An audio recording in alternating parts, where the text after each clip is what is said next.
The SAVE Act, full title the Safeguard American Voter Eligibility Act because the government loves fun acronyms, is a proposed law which has made quite a few headlines lately, both for its controversial content and its placement as a bargaining chip to end the ongoing shutdown. So what's actually in this act, and what would it do?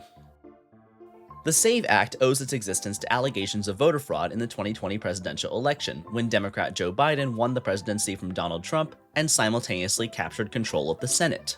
Now, that's a whole controversy in and of itself, which has already led to dire consequences, but for this video, which is based solely upon academic sources, we are rolling with the fact-checked as true as can evidently be standpoint that in the 2020 election and all elections in the 21st century, there has been no evidence of widespread voter fraud, nor any possibility an election could have been stolen. If you believe otherwise and have verified fact-based sources to prove it, I would love to hear from you.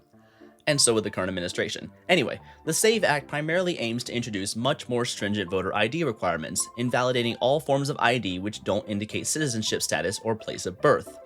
This means that most driver's licenses, state ID cards, US military IDs, and tribal IDs will no longer allow you to register to vote on their own.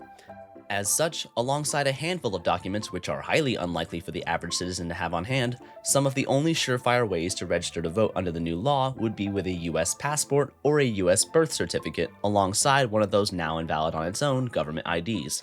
On top of that, registering by mail would be rendered pointless because you would be required to present your documents in person, presumably at the exact same lines as people registering normally. Oh, and don't count on your registration renewing automatically anymore. On top of that, if you can't provide the aforementioned documentation, for obvious reasons, but still want to vote, you'd have to sign an attestation that you are a US citizen and submit it for review to a state official, who would then determine for you whether you were a US citizen. Oh, and if they decide you aren't, for whatever reason, you're under penalty of perjury. On top of that, the bill requires removal of all suspected non-citizens from existing voter rolls without any requirements for what entails valid suspicion, because while the act defines what is proof of citizenship, it doesn't define what's proof of non-citizenship, which means it's pretty much up to whoever's looking. Also, there's no requirement to notify you if you've been kicked off the You Can Vote list. On top of that, DHS through the SAVE system would have access to the information of those removed suspicious voters, which they'll totally be 100% responsible with.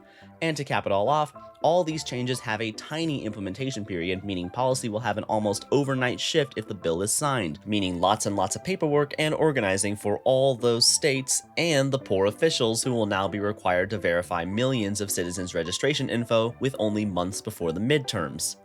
Oh, and the bill doesn't allocate any funds for paying any of those people.